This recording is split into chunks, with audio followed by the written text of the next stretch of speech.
In the year 272 CE, as the sun burned over the Syrian desert, the Roman legions cornered the army of Queen Zenobia outside the walls of Antioch. Her generals expected a swift, soldier's death by the sword. What awaited their queen, however, was something far more sophisticated in its cruelty. Rome had perfected a dark art, the breaking of rulers without the finality of killing them. For defiant monarchs, especially women who had dared to wear a crown, defeat meant entering a meticulously crafted theater of humiliation. It was a process designed not merely to punish the body, but to systematically dismantle dignity, legacy, and the very memory of their power. These women were not just captured, they were transformed into living, breathing monuments to Roman supremacy, their suffering a permanent lesson etched into the consciousness of the empire and its enemies. This is the story of the calculated fate that awaited the conquered queens of the ancient world.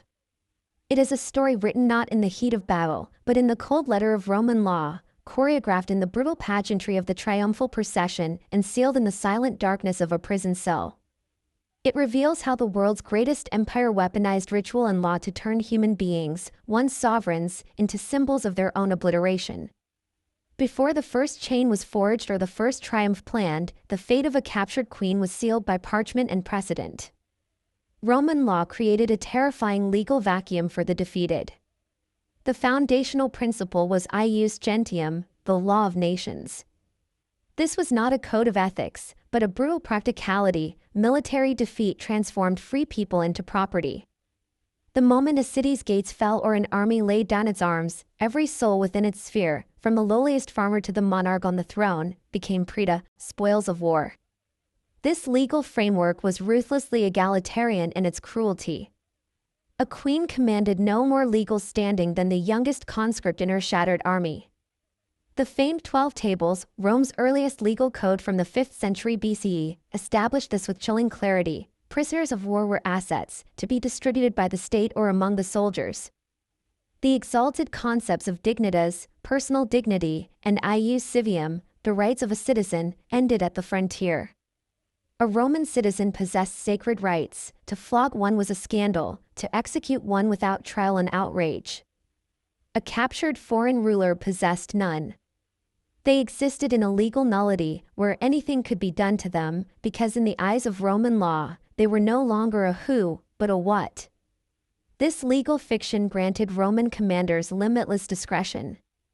For a captured queen, it meant her royal blood, her divine right. Her lifetime of command meant absolutely nothing. Her body and her fate were now subject to the whims of her captors, to be shaped for maximum political effect. The historian Tacitus, documenting Roman conduct in Britain, captured this stark reality. He noted that officials showed no hesitation in violating those who had once commanded armies and administered justice. The law provided them not just permission, but a mandate. Royalty, once a shield, became a target.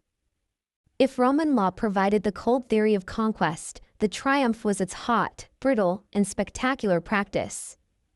This was not merely a victory parade, it was a meticulously staged piece of psychological theater, a ritual designed to translate military victory into an indelible myth of Roman invincibility.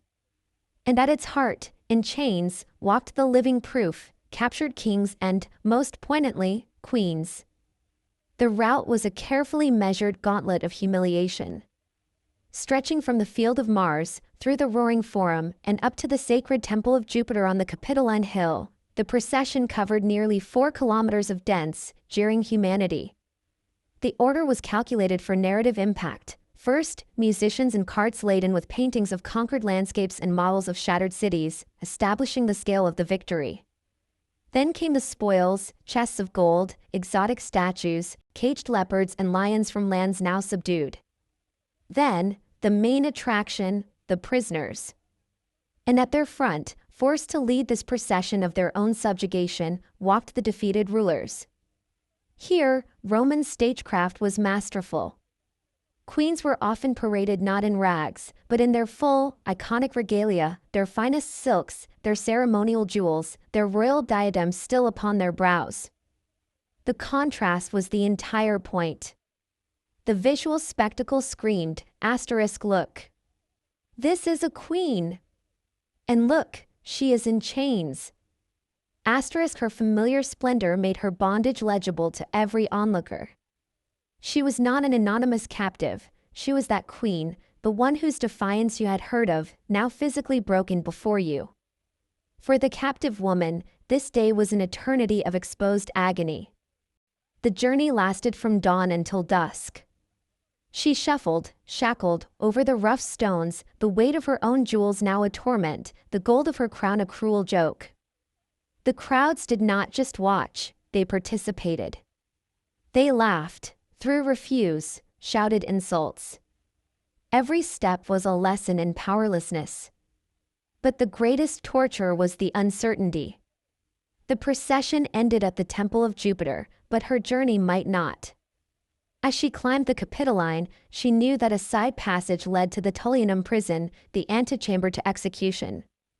Would she be granted life, or would she be dragged into the darkness the moment the cheers for the general reached their peak? This suspense, this public march toward a possibly horrific, unseen fate, was a psychological masterpiece of terror. No story better encapsulates this Roman machinery of humiliation than that of Zenobia, Queen of Palmyra. She was no minor chieftain, she had carved an empire from Egypt to Anatolia, styled herself Augusta, and challenged a Roman Emperor Aurelian himself. Her capture was the ultimate prize. For Aurelian, Zenobia was not just a prisoner, she was the perfect prop for his triumph. The Historia Augusta details the chilling spectacle of 274 CE. Zenobia did not walk in simple iron. She was burdened with chains of solid gold, so immense that attendants had to help support their weight. This was cruelty as high art. The gold symbolized the vast wealth of the East she had commanded, wealth that was now Roman, turned into the very instrument of her bondage. She was literally weighed down by the plundered essence of her own kingdom. Adorned with the jewels of her former glory, she was transformed into a glittering, ambulatory trophy, a monument to her own conquest. Ancient sources remark on her astonishing composure. Despite the crushing weight and the sea of hostile faces, she maintained a regal bearing. This defiance in the face of engineered degradation may have been her salvation.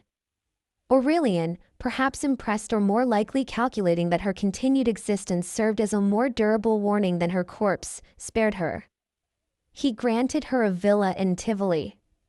Some accounts say she married a Roman senator, her daughters entered the Roman aristocracy. But was this mercy? Or was it the final, most subtle stage of the ritual? Zenobia, the warrior queen of the desert, spent her last years as a dependent pensioner of Rome, a walking conversation piece in a country estate. The case of Queen Boudicca of the Iceni reveals what happened when Rome's calculated ritual was replaced by raw, administrative brutality, and how such a miscalculation could spark a firestorm. In 60 CE, upon her husband's death, Boudicca's kingdom was to be shared between Rome and her daughters. Roman officials, led by the procurator Decianus Catus, instead seized everything. When Boudicca protested, the Romans applied the logic of conquest to a queen they considered a subject. Tacitus records the unspeakable result: Boudicca was publicly flogged, and her young daughters were raped by Roman soldiers.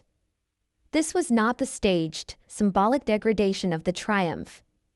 This was intimate, savage violence designed to shatter the royal family's authority in front of their own people. The flogging of a queen, an act illegal to perform on the lowliest Roman citizen, was a statement: your body is ours. The violation of her daughters destroyed the future lineage and the honor of the house. It was a crime meant to terrorize a nation into obedience.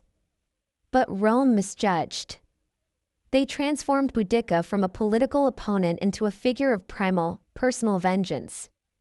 Tacitus preserves her legendary speech, where she declares she fights not for a kingdom, but as a woman avenging her lost freedom, her battered body, and the violated chastity of her daughters.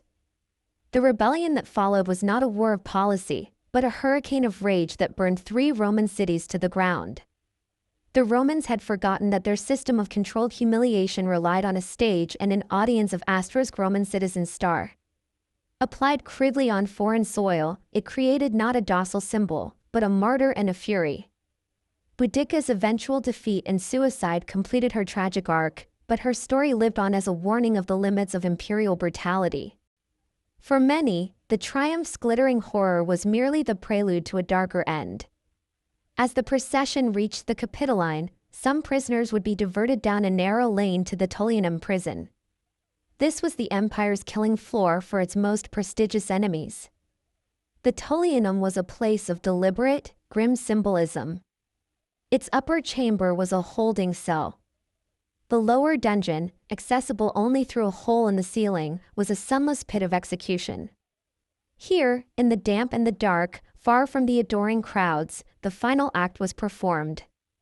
Methods varied: strangulation, starvation, the sword. The process was hidden, a stark contrast to the very public display that preceded it. It whispered a final lesson: Rome's grandeur was built on unseen suffering. The fate of Vercingetorix, the noble Gallic chieftain, epitomized this arc. After 6 years of imprisonment following his defeat at Alesia, he was paraded in Caesar's triumph in 46 BCE. The vibrant leader who had united Gaul was now a broken man. After the chairs faded, he was lowered into the Tullianum and strangled. Jugurtha, the Numidian king, was left to starve in the pit for 6 days after Marius's triumph.